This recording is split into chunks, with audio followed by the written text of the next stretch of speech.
नमस्कार, आप सभी का स्वागत है। आज हम रायबरेली के विकासखंड शिवगढ़ के नेटवर्क आए हुए हैं, जहां पर श्रीमद् भागवत कथा का आयोजन किया गया है और यहां पर ये शंकराचार्य सरस्वती जी काशी पीठ से आए हैं। आइए हम इनसे 2 मिनट का बात करते हैं। और जी सर, जैसे कि संक्षेप में हम बात करेंगे, जैसे कि हम और हमारे व्यूअर से जानना चाहते हैं कि शंकराचार्य जो पदवी बहुत महत्वपूर्ण मानी जाती है, और जहां तक हमें जानकारी है कि जो भी शंकराचार्य होते हैं वो कंठस्थ सभी हिंदू धर्म शास्त्रों को पढ़कर आगे पीठ पर जाते हैं और बहुत ज्यादा उनको नॉलेज होता है। सर, कुछ धर्म के बारे में बताएं जिससे कि हमारे व्यूअर्स जानकारी। धर्मस्य विश्वस्य जगत धर्म की प्रतिष्ठा का आधार, धर्म का आधार वेद है और वेद गणवंतो विश्वारे, विश्व का सबसे प्राचीन पुरातन वेद है। वेद में धर्म शब्द कहा गया है, उसमें कोई विशेषण नहीं लगाया। और गीता में भी यदा यदा ही धर्मस्य ग्लानिर्भवति भारत, या मीमांसकों ने अभ्युदय निषेध सिद्धि स धर्मा, या नैयायिकों ने नोदना लक्षणों अर्थो धर्मा। लेकिन जब इस धरा पर एक ही धर्म था जिसको वैदिक धर्म या सनातन हिंदू धर्म कहते थे, लेकिन अभी जैसे 70 वर्ष पूर्व डालडा घी नहीं है पैदा हो गया, तो धरा पर एकमात्र सनातन धर्म था। लेकिन मशरूम जैसे बरसात में अनेक तरह के धर्म पैदा हो गए, तो उसमें सनातन लगाया गया। भगवत सोत, भागवत के 7वें स्कंद में भगवत सोत मिच्छामि नृणाम धर्मम सनातन, सनातन जो सदा सर्वदा रहने वाला है, उसमें कभी उसका विनाश नहीं है। जो हम पूरे विश्व पर कभी सनातन का ध्वज फहराता था, लेकिन आज वहां से सनातन सिकुड़ गया। कभी अफगान में था, कभी इराक में था, ईरान में था, अमेरिका में था, फ्रांस था, जर्मनी था, चाइना था, जापान, पूरे विश्व में एकमात्र धर्म सनातन था। लेकिन बीच में पैदा हो गए, जैसे कार्तिक में 9 लाख कृमि पैदा होते हैं और दिवाली के दीपक में जलकर प्रायः नष्ट हो जाते हैं। इनका वजूद कुछ काल और समय के लिए रहता है। वैसे विश्व में प्रारंभ भी सनातन से है, जिसका आधार 55 नील 56 खरब 38 अरब 71 करोड़ 81 लाख 307 वर्ष से प्राचीन है। लेकिन आज विश्व पटल पर कोई 1400 साल, कोई 2024 साल, कोई 3100 साल, कोई 2600 साल, लेकिन उसके बावजूद सनातनी आपस में बटे हुए हैं, विभाजित हैं। उसके बावजूद सनातनी अपने आप में बटे हुए विभाजित हैं। जैसे कि शंकराचार्य जी हैं, हम आज शंकराचार्य के बारे में कुछ संक्षिप्त जीवन परिचय जानना चाहेंगे। और वो ये भी बताया जाता है कि आपके काशी में उस दौर में 6वीं शताब्दी में जब यहाँ पर कुछ और धर्म था, वह उनका प्रसार था, तो शंकराचार्य जी 32, जो हमने सुना या जाना, 32 वर्ष की आयु में उन्होंने चारों धामों की स्थापना की और इस दुनिया से चले गए। तो आपके यहाँ गए थे मंडल मिश्र के यहाँ, तो कुछ संक्षिप्त परिचय बताएं। 2531 वर्ष पूर्व केरल के कलाटी में शंकराचार्य का प्रादुर्भाव होता है और उसके बाद वो वहां से चलकर 8 वर्ष में अष्टवर्षे चतुर्वेदा, 8 वर्षों में चारों वेदों पर भाष्य और ज्ञान, ओंकारेश्वर में आकर गोविंद भगवत पाद से उन्होंने दीक्षा लेकर और नर्मदा के जल को अपने कमंडल में समाहित करते हुए और गुरु के गुफा में जाने से रोका था। गुरु ने संसार का कहा ज्ञान आप लो, ये ब्रह्म विद्या के बारे में नहीं। जैसे नचिकेता याज्ञवल्क्य के पुत्र यम के यहाँ जाते हैं यम संवाद के माध्यम से, वैसे गोविंद भगवत पाद ने शंकराचार्य को समझाने का बहुत प्रयास किया, लेकिन उन्होंने भिद्यते हृदयग्रंथि छिद्यते सर्व संशया बालो हम बाल कर्मा नामे बाला सरस्वती प्राप्ते तो 5-10 वर्षे वर्णयामि जगत त्रयम। जब उन्होंने गोविंद भगवत पाद को संतुष्ट किया, संन्यास लेकर उन्होंने पदयात्राएं किया और भारत में जो अवैदिक मत थे, उन 26 अवैदिक मतों के आचार्यों को शास्त्रार्थ से पराजित किया। और यहाँ तक राजा सुंधवा को कहा गया कि आप अवैदिक मत बौद्ध धर्म को स्वीकार कर लो, अन्यथा मरने के लिए तैयार हो जाओ। महाराज की जो रानी थी 12 बजे शिव मंदिर में जाती है, पूजन करती है और रुदन करती है। तो जब उस रुदन को शंकराचार्य ने सुना तो वहां पहुंच गए और कहा कि कह देना कि हमारे बालक से शास्त्रार्थ कर लो, अगर इनको पराजित करोगे तो हम अवैदिक मत को स्वीकार करेंगे। और शास्त्रार्थ रखा गया और आदि शंकराचार्य ने 16 दिन में उन 26 आचार्यों को बड़े बड़े सबको पराजित कर दिया। शास्त्रार्थ का प्रारंभ कुतो मुंडी अगलात मुंडी से होता है और सम्यक दर्शन के माध्यम से उन्होंने सबको पराजित किया। हाँ, पूर्वोत्तर की यात्रा किया, जहां उन्होंने गोवर्धन मठ बनाया, वन अरण्य नाम के सन्यासी और ऋग्वेद की व्यवस्था किया। उत्तर में ज्योतिर्मठ और उसका जो है अथर्ववेद का जानकार होना चाहिए। गिरी और पर्वत नाम का यति ज्योतिर्मठ में होना चाहिए। द्वारिका का उन्होंने व्यवस्था किया, आश्रम और तीर्थ नाम का सामवेद का जानकार होना चाहिए। और चतुर्थ जो था श्रृंगेरी, कर्नाटक के श्रृंगी ऋषि की जो तपस्थली थी, वहां सरस्वती और भारती नाम के यति को। पंचम सुमेर पीठ के रूप में काशी में किया। षष्टम कांची कामकोट आत्मम नाय परमात्मा मठ। सप्तम कश्मीर का जो श्रीनगर है, ऐसे 7 आमनाओं की स्थापना करते हुए आमनाए कथिता हेते यति नाम चा पृथक पृथक ते सप्ते आचार्य। भारत को उस समय 2531 वर्ष पूर्व आदि शंकराचार्य ने 7 राजधानियों के रूप में और उसके अलावा 46 मतलब तहसील जो है, ऐसे उन्होंने व्यवस्था देकर भारत को एक सूत्र में और त्रिकालदर्शिता की दृष्टि से देखा जाए तो उन्होंने उड़ीसा को चुना, ढाका या बांग्लादेश को नहीं चुना। उसके बाद उन्होंने बद्रीनारायण को चुना, वो चाहते तिब्बत या कैलाश मानसरोवर सुन सकते थे। पश्चिम में उन्होंने द्वारिका को चुना गुजरात के, वो चाहते तो जो आज का ढाका है, लाहौर है, कराची है, लेकिन उनकी त्रिकालदर्शिता थी। जैसे राजनीति का केंद्र दिल्ली, तो धर्म और संस्कृति का केंद्र अनादिकाल से काशी था, आज भी है। तो यहाँ माला में जैसे एक दाना सुमेर होता है, उसके रूप में उन्होंने कहा। और षष्टम जो था ये वेदांत का था पंचम, और षष्टम जो है तांत्रिक आमनाय की दृष्टि से उसको कांची को चुना। और सर्वज्ञत्व ने जो 14 विद्याओं का जानकार होगा, कश्मीर में सर्वज्ञ मठ आदि, उन्होंने उसके लिए महानुशासन बनाया, व्यवस्था दिया और देश को मतलब वैदिक राज्य की पुनर्स्थापना करते हुए सनातन को शीर्षास्त्र ऊंचाई में पहुंचाया। विधर्मियों को शास्त्रार्थ के माध्यम से पराजित किया। काशी में भगवान व्यास और जैमिनी का शास्त्रार्थ होता है। मतलब श्राद्ध में सन्यासी को मना है। जो कुमारिल भट्ट थे प्राग में, जब उनसे मुलाकात हुई, उन्होंने अपने गुरुओं से एक विद्या लेकर उनको पराजित किया। उसके बाद वो तुषाग्नि मतलब धन की भूसी में जल रहे थे, तो उन्होंने जब उनको गए उनके पास, तो उन्होंने कहा कि मैं आपको योग मंत्र से ठीक कर देता हूँ, मंत्रों से। उन्होंने कहा नहीं, हमारा शिष्य मंडन है बनारस में, जैमिनी है, उनसे मिले और वो आपको आगे की सहायता करेंगे। आकाश मार्ग से वो यहाँ आए और यहाँ शास्त्रार्थ हुआ। व्यास का ज्ञान वापी जो मुक्ति मंडपम है, व्यास, जैमिनी और मंडन। और अंत तो गत्वा व्यास ने जब 16 दिन बीत गया तो शिष्यों ने कहा शंकरम शंकरा साक्षात व्यासो नारायण स्वयं, आप शंकर हैं और आप व्यास विष्णु के रूप में है, इसलिए विवाद लोकहित में खत्म करिए।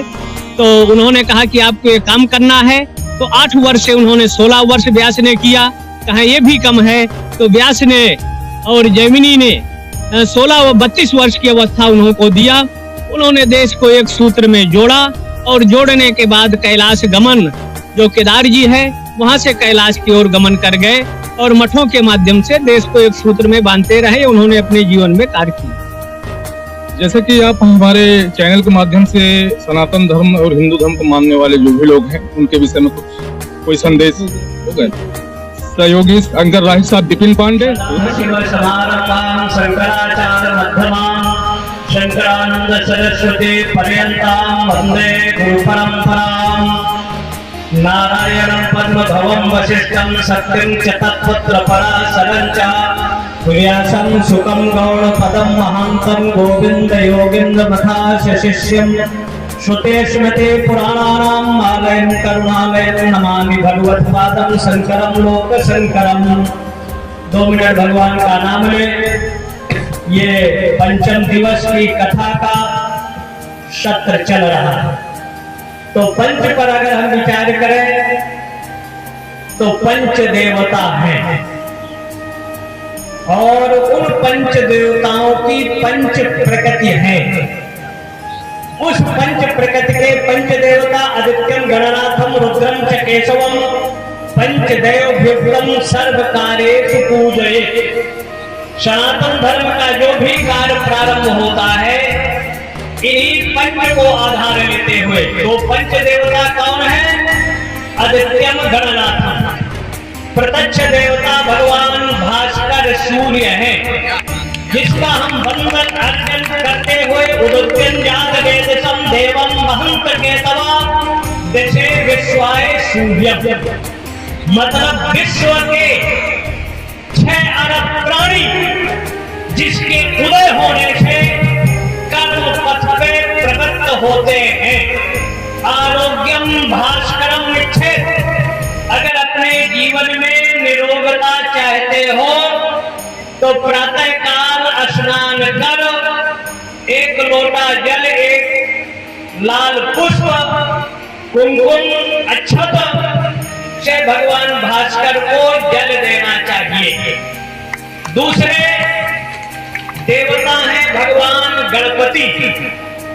वैसे वो अनादि हैं, उनके आने का कोई काल नहीं है, लेकिन कोई भी हम कार्य प्रारंभ करते हैं तो पहले अग्र देवता या प्रधान देवता के रूप में भगवान हम गणेश की पूजन करते हैं।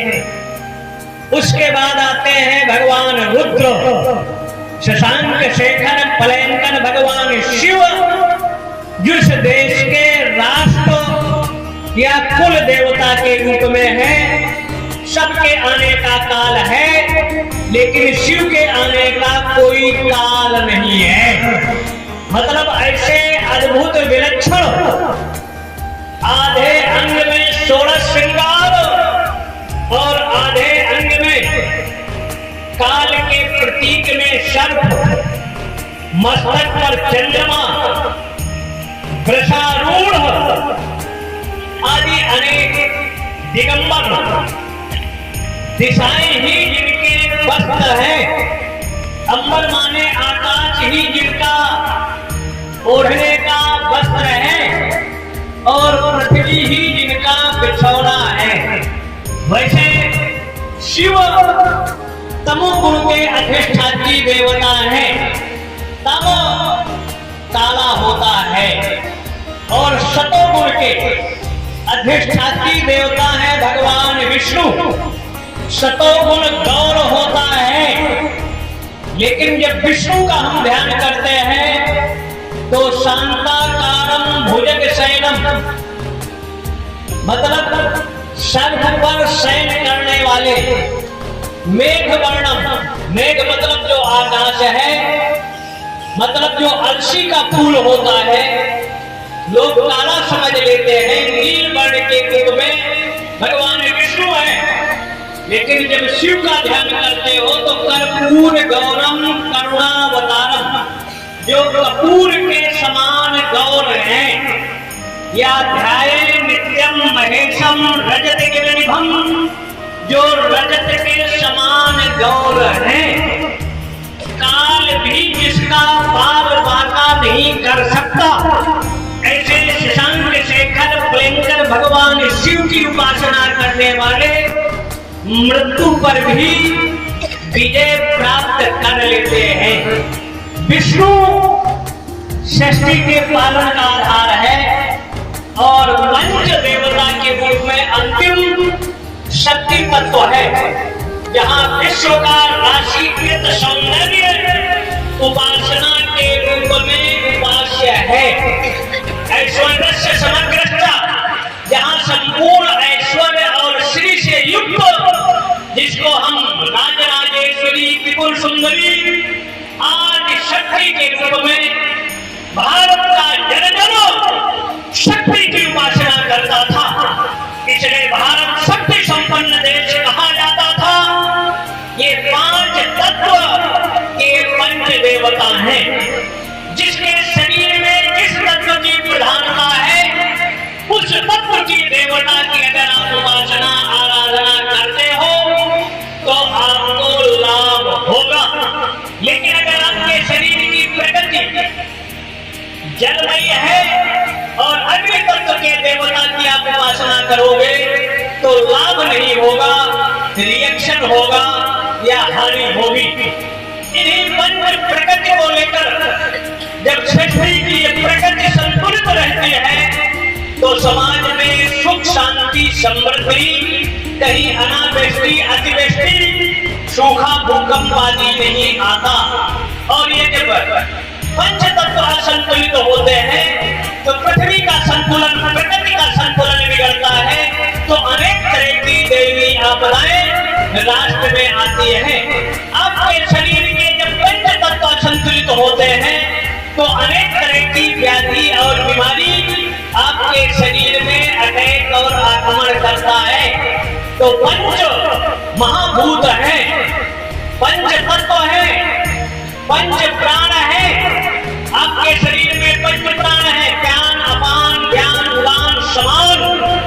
उन पंच प्राणों पर अगर आप नियंत्रण कर देते हो तो यदि पिंडे तद ब्रह्मांडे, अगर पंच प्राणों पर आपका नियंत्रण हो गया तो आप मार्कंडे या चांगदेव जो इस शरीर में 1400 वर्ष रहे, मतलब मृत्यु को भी टालने की समर्थ भारत के हर सनातनियों के पास थी। जरूरत पड़ने पर सनातन धर्मावलंबी पर गया प्रवेश भी जीवन में कर सकता था। ऐसे ये पंच दिवसीय जो कथा है, इसका कथा व्यास जी आपको सुनाए होंगे। कथा श्रवण कर रहे हो तो भागवत का आधार जो है एक तरह से शुक और परीक्षित, मतलब व्यवहारिक दशा में पड़े हुए जीव की ये हो जाए कि आप कल मरोगे तो उसका उपाय व्यक्ति सोचता है। तो ऐसी विषम परिस्थिति में राजा एक तरह से धर्मनिष्ठ कर्मनिष्ठ थे, लेकिन कलयुग में स्वर्ण का वास है।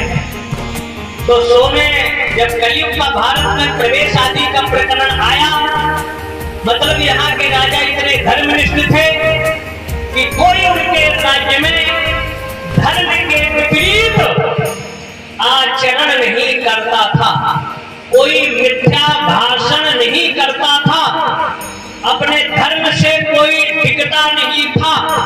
अगर कोई वचन किसी को दे दिया तो चाहे प्राण चले जाए लेकिन वचन से टलता नहीं था।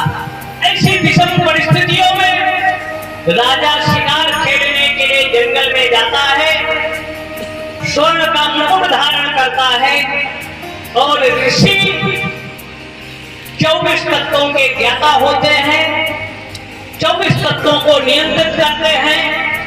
वो समाधि में जो खट चक्र है, कई 7 चक्र है आपके शरीर में, भौतिकवाद और साइंस की दृष्टि से अगर आप उन चक्रों को देखेंगे, चीड़-फाड़ करेंगे तो इस शरीर में वो चक्र दिखेंगे नहीं। लेकिन आप साधना करते हो, जैसे घर का आपके बिजली का एक कनेक्शन होता है, जहाँ उसका पावर केंद्र पूरे घर की उसकी सप्लाई होती है, तो ऐसे आपके शरीर के 7 केंद्र थे जो सप्त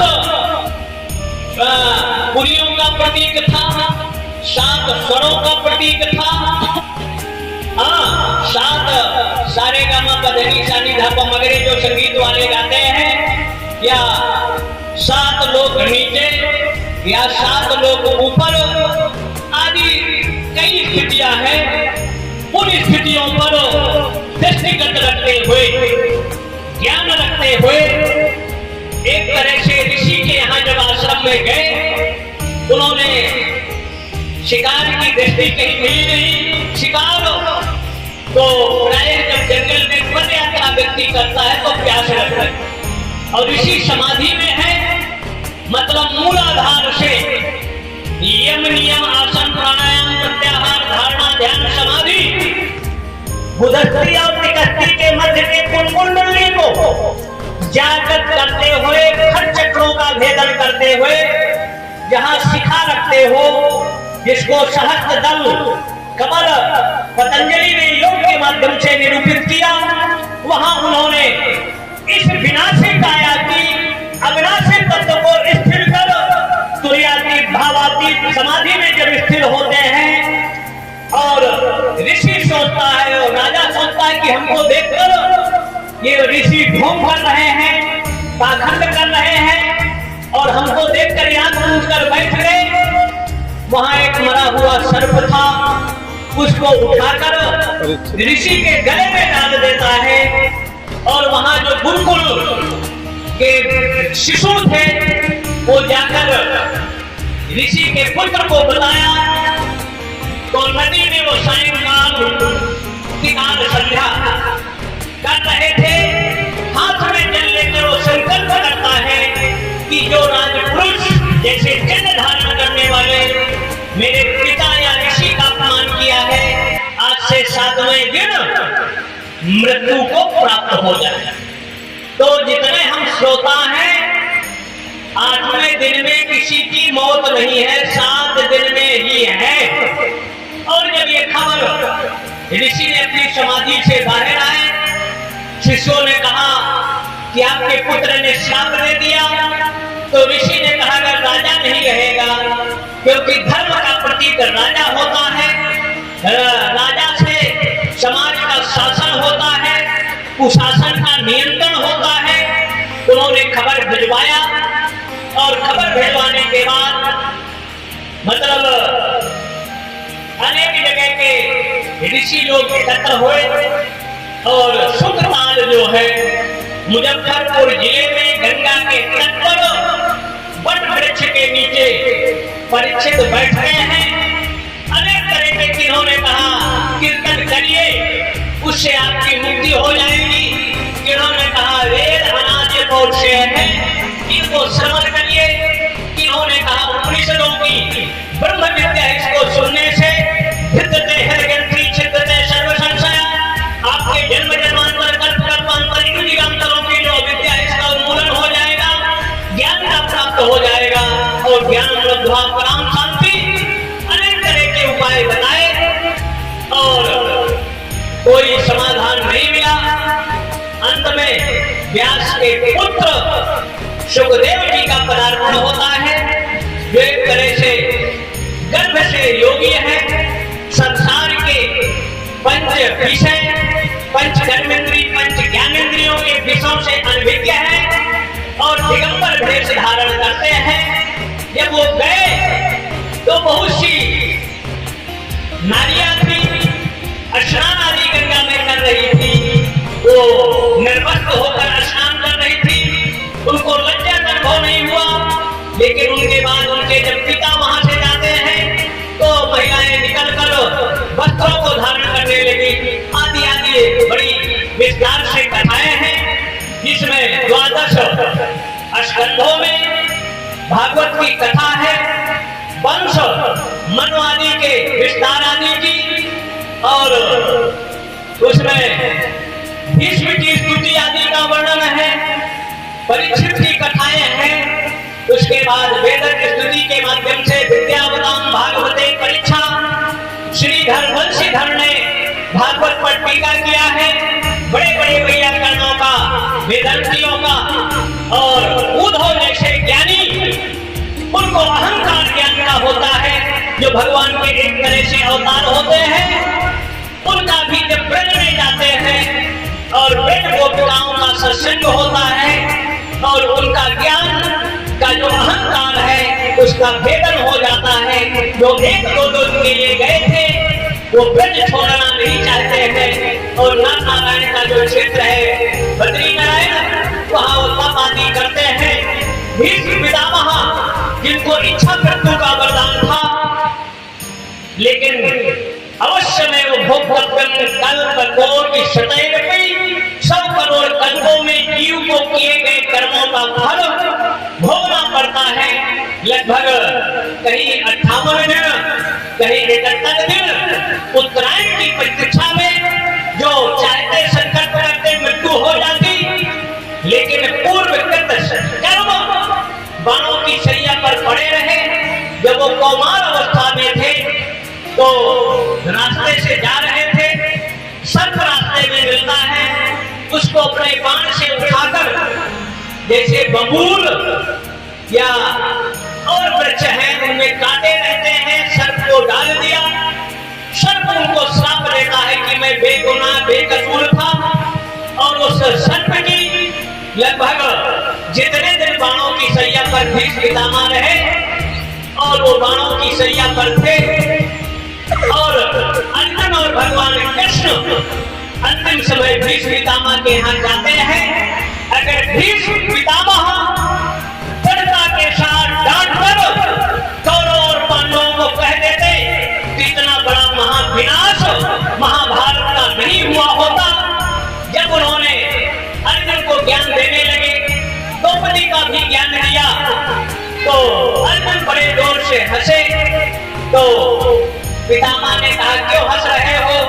कहा जब हरी सभा में द्रौपदी का चीरहरण हो रहा था, मतलब कुल की बधू का चाचा पीटी थे, और भरी सभा में तब ये ज्ञान आपका कहां गया था?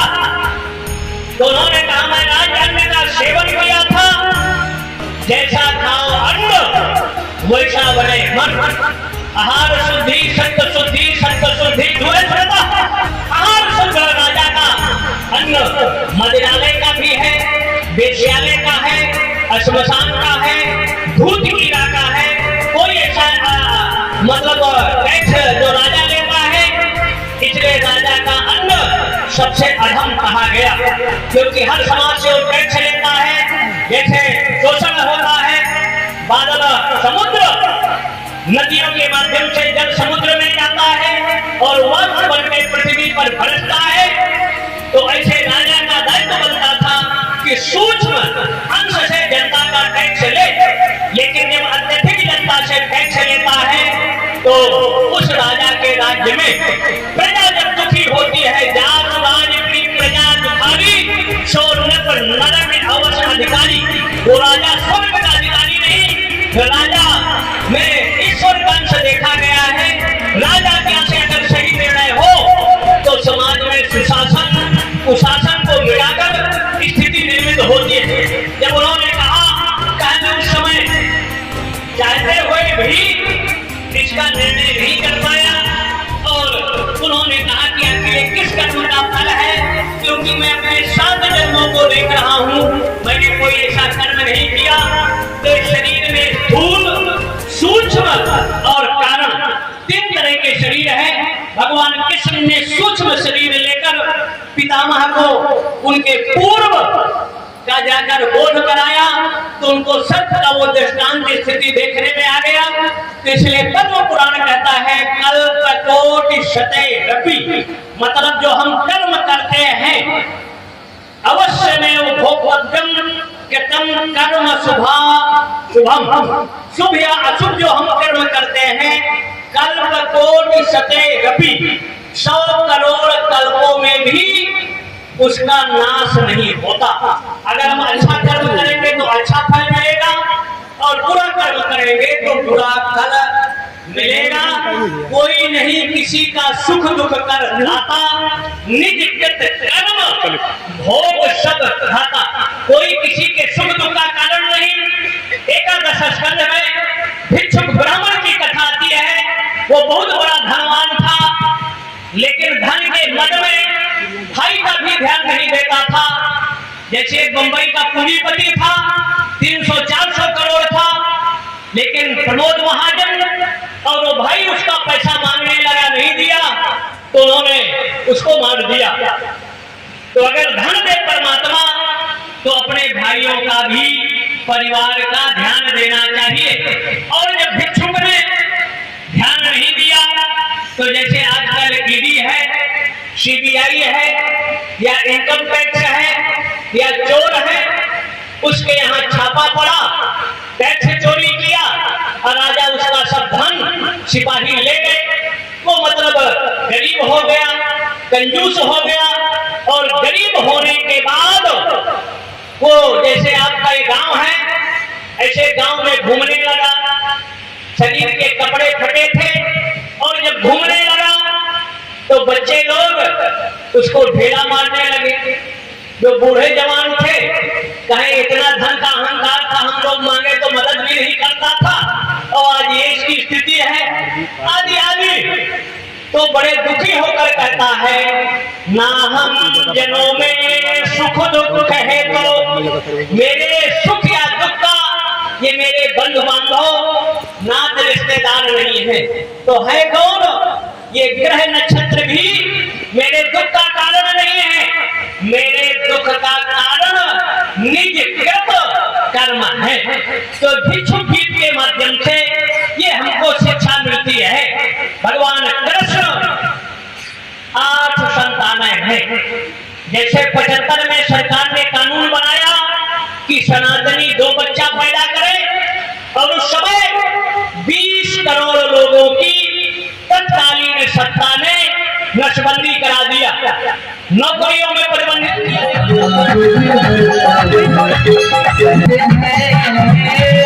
गुरु जी तेरा स्वागत है, गुरु जी तेरा स्वागत है, स्वागतम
तकदीर बदल जाए,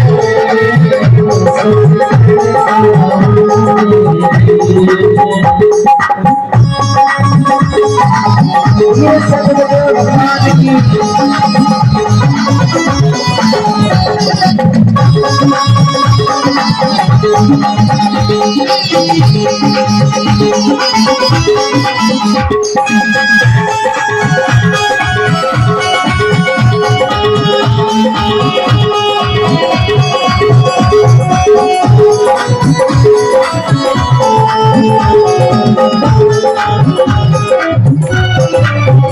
सुनता हूँ तेरी रहमत, सुनता हूँ तेरी रहमत, दिन रात बरस की जो मिल जाए,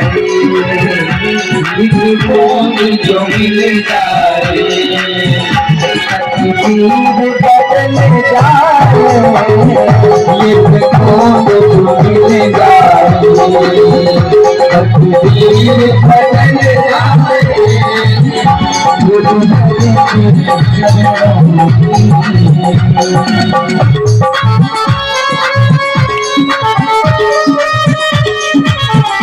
गुरु जी महाराज की